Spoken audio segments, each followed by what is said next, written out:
This video is all about how to install one awesome operating system which is known by the name of Arch Linux.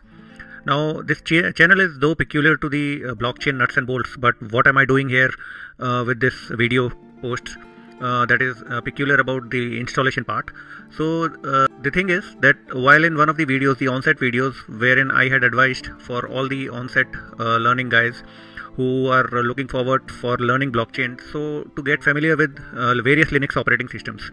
So while I have been an avid follower of Ubuntu, Fedora and various other Linux flavors, but I came across this Arch Linux and I found it very interesting because it is here that we can stitch an operating system. Unlike the other operating systems like Ubuntu or Fedora or Debian or any other operating system flavor, we generally have a tendency while we install it, it is next and then we conclude. Well, while it is very easy for the installation part, but we do not get any CLI kind of a environment to install, where we do not get a choice of what to install, what not to install, and that is all GUI based. While Arch Linux, in this video that will be about 45 minutes to maybe 1 hour, we'll see that each and every installation that is inside will be as per the flavor of the user. Right at the right in the complete journey of this installation you will see. So why Arch Linux? So just one slide here, that from installing to managing, Arch Linux lets you handle everything. You decide which desktop environment to use, which components to be installed by default, and it basically gives you a granular control for a minimal operating system to build upon with the elements of your choice. And if you are a DIY enthusiast, do it yourself, you will love this. And it is a well done distro which caters more to a knowledgeable Linux crowd that likes to customize their Linux. So let's go. So I'll be installing this on a virtual machine. So let me close this presentation. So before we install, we'll need to download the Arch Linux image, Arch Linux, and we'll just write download. You go to this downloads, or maybe this has not been behaving right for some time, so I'll go into the Mozilla. I'll just paste it here, download, and I go to the torrent. Okay, and I'll just download it here. I'll open the torrent. Okay, now this is since I have already downloaded and it is already seeding, so you will see that that's the way it is downloaded. So I have simply done the torrent downloading, and I have also downloaded the image, just saving on some time. Now we'll go to the virtual box. We'll go into this Arch Linux. We'll just name it, and the default has come, and we'll give it about 5-6 MB of RAM, or maybe about 7 to begin with. We'll create a virtual hard disk, and we'll dynamically allot and then we'll, for this, maybe about 66 GB will be okay. And that's all. And another important thing is that we'll need another additional card apart from the inside one built-in card, and we'll use it configure it to a bridged adapter. So now we are and we need to also upload to connect the downloaded image, that is Arch Linux, and we have connected it here. And it is a live DVD. And we start. So right at the start, when we go, we'll get this thing. We'll just press enter, and in few seconds we'll get to the terminal. Now while we get to the terminal, since we are installing it here, so meanwhile also one thing we can check about that while in the downloads, we'll go to the terminal here. MD5 sum MD5 sum Arch Linux. So we'll just check the hash value. So this is CB and DC26, and this CB, and you can just see it in zoom mode, C8. So this is the same MD5 hash that we have got while we have calculated it here. So it's absolutely okay. We can close this, and now we are at the terminal. So now Now this is a virtual box and I'm operating it on a host operating system Ubuntu, so I'll be not be able to zoom it much. So to give it a full screen, I'll just enable the SSH system CTL start SHD and should be okay. And we'll also give some password.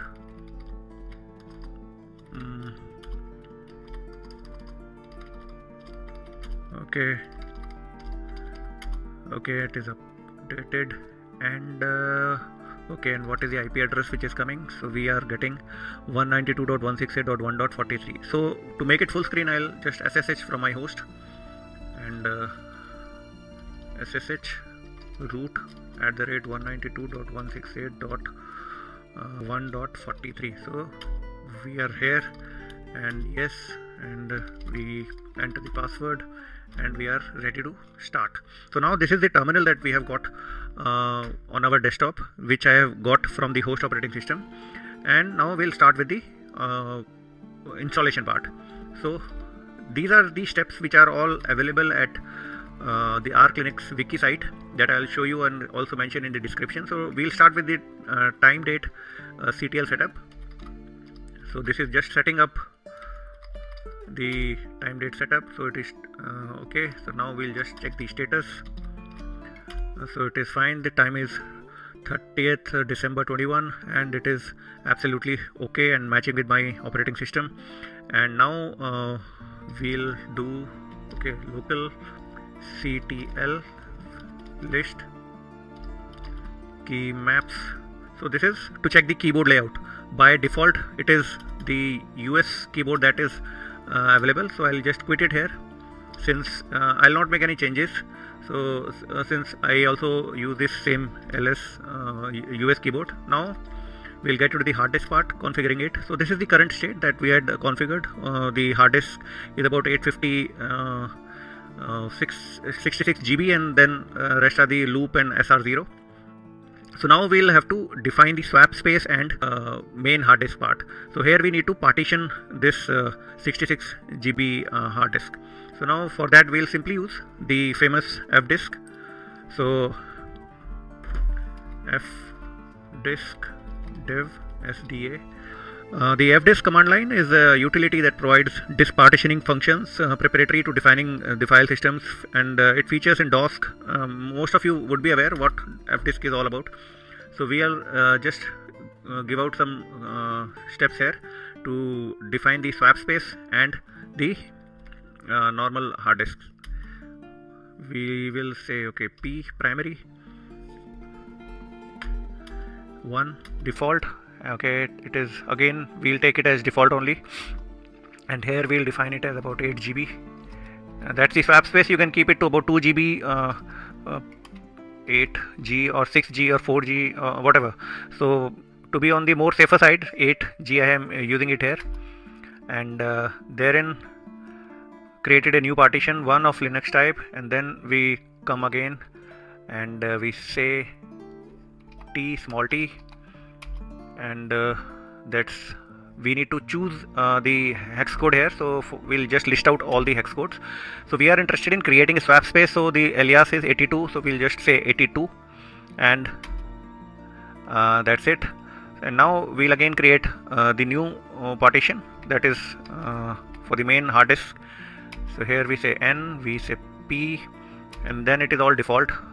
Because that was the earlier one, that swap was 1, so this is default 2, and here we'll use the full hard disk, so just default parameters, and created a new partition 2, and we are ready, and we'll just say W. W means write. So the partition table has been altered, calling OK. So now we'll just clear the screen, ls blk, and we see HDA1 and HDA2 have been created. And now after these have been created, what we'll do is we'll just format the file system as per the requirements. So mkswap command we'll use, mkswap dev HDA1 for formatting the partitions is okay. Setting swap space okay. Swap on dev SDA1. All these commands are absolutely, I'll be sharing it in the description also, but they are absolutely, I am using it from the Arch Wiki Linux website. So here I have done, and now we'll just format it, mk format ext4, that's the main hard disk. We are formatting it here. So now this is created. Okay, now ls blk. So now SDA1 is swap and SDA2 is 58.4 GB. So now things have been defined, and now we'll mount mount dev SDA2 and into the mount directory. Okay, so now comes the packstrap. We'll install some packages. Packstrap mnt base linux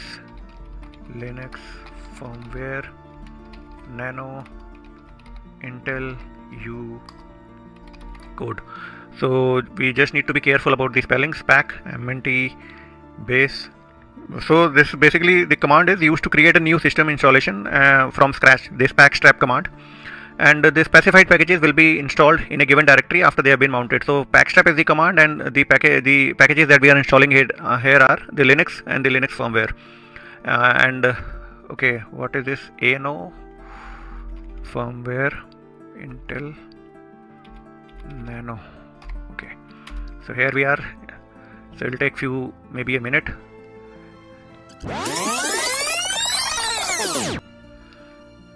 So here we have completed the basic Linux firmware and the Intel U code. So in case you have got the AMD processor, you will be just changing it with AMD-U code. So instead of this Intel, you will be just typing AMD and U code. So I will not press enter, but that's the only thing that you need to change in case you have this AMD processor. So now we'll generate the fstab. So for that, the command is gen fstab -u /mnt, and we'll direct it to populate in mnt/etc/fstab. So all the mount points are stored here. Okay, and we'll just cat this, cat mnt etc, and we should be able to see all the UIDs. So yes, swap and ext4, both the UIDs are seen. So we'll clear the screen, and now we'll get to the now that we have installed this Linux firmware and the basic operating system, basic kernel basically.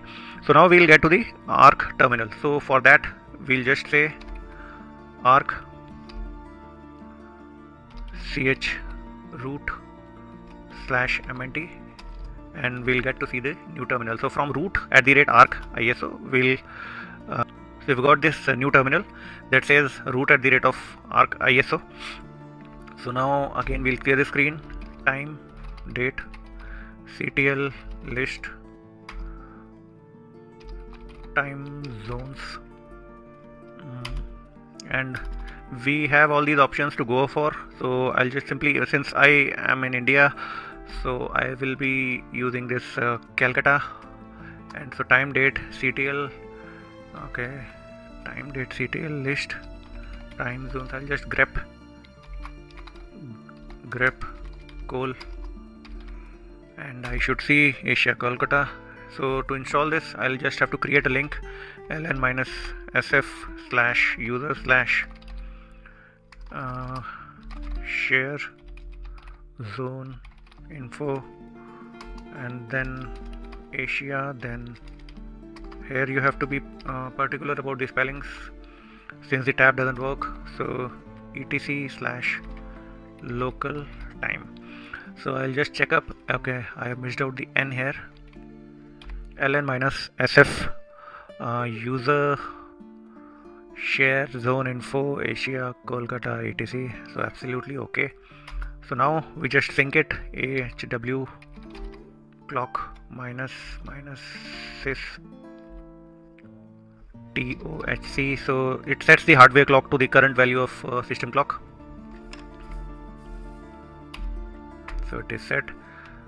Okay, now I'll just clear the screen again, and few steps more to go, etc, and I have to select the local.gen option here, wherein I'll be using the I'll be choosing the locales, wherein I'll be interested in the US, EN English and US choice. So EN, and I choose in EN.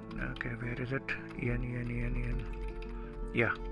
So this is the one that I'll be choosing. So I'll just uncomment it. Control O, enter, Control X. So this is done.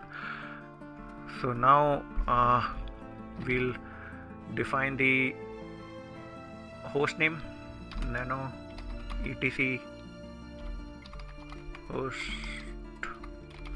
name, nano etc host name, and okay, so I'll just save it Anupam. Control O, enter, Control X, and we now come with the etc hosts file, which will be defining the network nano network. So what have we to enter here? 127.0.0.1 tab localhost, and then colon 1 local host, and then win27.0.1.1, and we say Anupam @ local domain and Anupam. So that's it. Control O, enter, Control X. So that is also done. And now comes an important step, wherein we install all the important packages which are required. So these are the default packages. So I am just using them, installing them as per my choice, and you have the choice. But these are basically the mandatory things. Network manager. So I have done this pacman -s grub network manager, applet wireless for the Wi-Fi, WPS applicant, dialog, OS proposer, and these are the standard basic things that we'll be requiring for the start. So we'll just press enter and we'll wait for a few minutes, and we'll choose the default part. So yes, it will be around 1 GB to download, so it will take some time. So I'll come back again. There's another small difference that you will be noting in case you have been the Debian or the Fedora or the any other Linux flavor user, that we are using here pacman. We'll be using pacman more. So for any like sudo apt, so pacman is the package manager. It's one of the main differences between the Arch Linux and other major distributions like Red Hat or Ubuntu or Debian. So it combines a simple binary package format with an easy to use build system. The aim of pacman is to easily manage packages either from the official repositories or the user's own builds. And in case you have been, as I said, in case you have ever used Ubuntu or Debian, so you might have used the basic command like apt-get or apt command. So pacman is the equivalent in this case. So if you're installing this Arch Linux, so you'll as we install this, so you'll see lots of time we'll be using this pacman - command. So meanwhile this also has installed. So now we need to just install the grub and configure it. Install, and we say target equal to i386-pc SDA.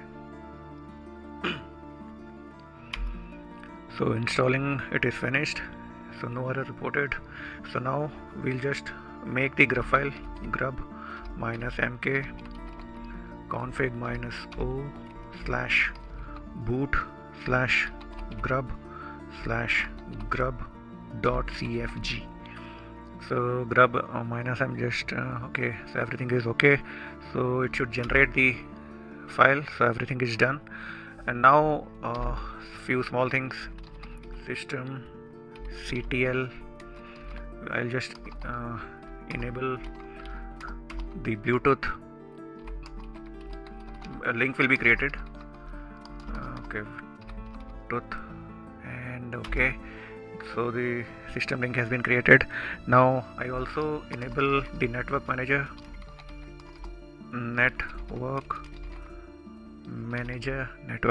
okay. Yeah, this is also done. Now we'll add a user, which will be in addition, which will be the default thing that the user will be logging into. So user, that's the command, m G wheel, and user will be Anupam. So like user is like in Arch Linux wheel, what this wheel means is if the user is not a member of wheel, that is basically the root. Software using Polkit may ask to authenticate this using the root password instead of the user password. So that this basically means that this Anupam, that user that we are creating, will have the will be considered as the root. So not every time while he installs anything, the password will be asked. So in case you have seen in Ubuntu or any other Linux flavor, while you install something, so either it says you are not in the sudoers group, so first you need to add that user in the sudoers group, and then you will be able to install something. So that step I am just trying to avoid, so I am just putting it here. So instead of the root thing, we have got the wheel part here, and we'll just give some password, Anupam. Okay, yeah, updated successfully. And now we'll also define this wheel, what can it do and what can it not. So first we'll see the options, v sudo, and here we'll choose the wheel equal to wheel option. So where is it? Yeah, so all the members of group wheel to execute any command. So I'll just uncomment it, Control O, Control X, okay, and Control X. So here I have done, and now I'll also install this pacman -s. So this is the pacman command that I was referring earlier. We'll just install this OpenSSH so that I'll be able to SSH it here. So okay, yes. So we are through with this. So now just few more commands, and we'll just need to enable it also, what we have installed. System ctl enable sshd. So we will be creating a system link. So this is created. So now we will exit from the host operating system, and we'll time to reboot. So I'll exit from here also and go to the virtual machine terminal, which is here, and I'll say reboot. Before reboot, I will just remove this the storage part wherein this Linux is there. Okay, let me reboot there first. Okay, reboot and remove. This is the ISO. So now it will be booting from the kernel and booting from the packages that we have just installed. So no, it has not come. So we'll just power it off and boot it again. Start. Yeah, so now we'll again get the terminal, and now we need to do few things like okay, we'll just log in IPA, and again we'll just 192. Okay, it's the same. So we'll just say now we have to log into, not root, we have to log into Anupam, and we, okay, now this command has to be executed so that I can log in. Okay, now yeah, so now I am again into the terminal. So now what we have to do is we have to install the graphics part. So I am again back. So sudo comes, sudo pacman -sx f86 video -qxl for this is basically for the graphics card, and we'll just enter the password. Okay, password wrong. Yeah, so default yes. So not much time will be taken here, and thereafter we'll just install the Intel part. So xf86 video -Intel. So if it is AMD, you have to write AMD GPU, and for now, since I have got an Intel, so I'll install it. Although in a virtual machine this is not required, but I'm just installing for a step that will be just complete. Hereafter this is complete. Now we'll install the Xorg. Now Xorg is commonly referred simply as X. So let me finish the command. Okay, and it is the most popular display server among Linux users.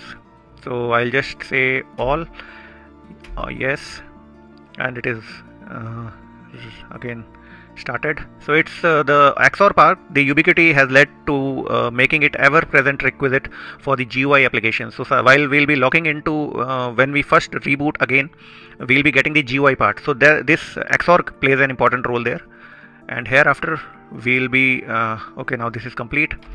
So again pacman minus s, now okay, s and sddm.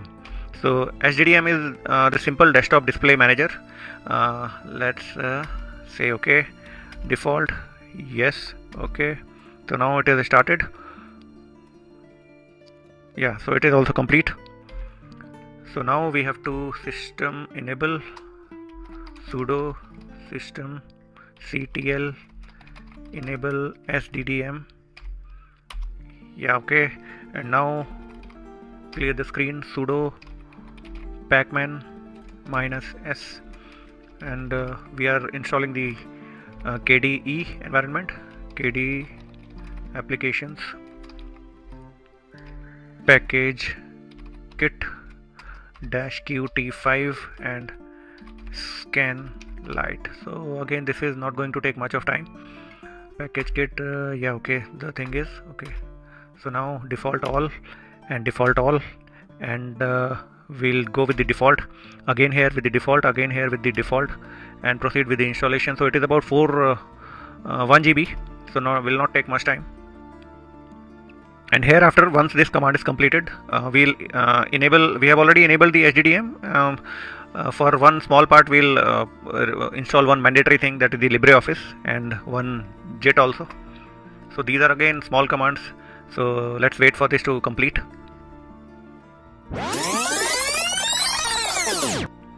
So here we are, complete. So it took quite a while, so I'll just come back to clearing the screen, and now we'll okay, did we enable? Yeah, now we'll just install this LibreOffice, sudo pacman minus s, and that's all, LibreOffice. After this LibreOffice we'll install git, yes, yes, and we are going ahead. So this is not going to take much time. So here we are now. We'll install the git, and that's all. Yeah, so again all defaults taken, yes, again, so git is installed, and now we'll install an important part, git clone https //aur .archlinux.org /yay.get. So what this is doing is, this will be cloning thing, package known as YAY, and this AUR is the Arch user help that is available. So we'll just install it, and YAY is Arch Linux helper tool which is written in Go, and it helps you to install packages from the PKG builds in an automated way. Basically it has got almost no dependencies, so it installs pretty quickly. So cdyy make pkg minus si, and we'll pkg build. So that's the command, pkg build, we'll install it. Okay, yes, just keep defaults on, there's nothing to be thinking over here. Yes, yes, yes. So it is like next. So this is again going to take not much time, and thereafter we'll install some fonts. Yes, so again this is installed. So okay, now one more command, y minus s, and we'll say ttf ms fonts. So this is going to install the fonts part, default again, and we'll say n. So let's wait for a few seconds more, and after this command we'll be installing one Timeshift. That's a backup tool for Linux platform that allows creating file system snapshots with the help of this BT RFS sync. So that BTRFS is basically pronounced as the BetterFS, the better file system. It's a computer storage format that combines a file system based on, again, another principle, that is copy on write. So just another way of ensuring backup. So let this finish. So after this step, basically that's the okay, there is one more step that is that we'll be doing. So in case, so this is finished. So now we'll do one last command, sudo. In case this is basically meant for SSDs, system ctl enable fs trim dot timer. So SSDs have a feature called trim. So this is essentially a method for reclaiming the unused blocks and basically gives a extended life. So sudo systemctl enable fstrim.timer. So that's all. So that's it. So now we exit from here, and ideally we should be booting into the GUI. So we'll go to the terminal, virtual machine, and we'll say reboot. So let's wait and watch if we getting into the GUI. So yeah, I think we have got the GUI, and here we are, and we get into the Arch Linux desktop. So this I'll just increase to some visible size. So there is a way that you'll be able to make it full screen in VirtualBox, so that I'll make a separate video. So we have come onto the desktop, and this is the basic things that we have installed, basically stitched the complete operating system. So more on this, what Arch Linux is all about and how does it look like. So now it becomes like any other operating system, wherein you will be able to use it for your mundane things. So absolute like other operating systems, but the installation part is little different, as we have seen. So it takes little time, but we are stitching it, and it is completely CLI based. So Arch Linux again has got different flavors that you will be able to find it. So for now we are over with the Arch Linux installation part, and in case you have learned something, do like and subscribe. Blockchain nuts and bolts. Thank you very much. So I'll just close it here.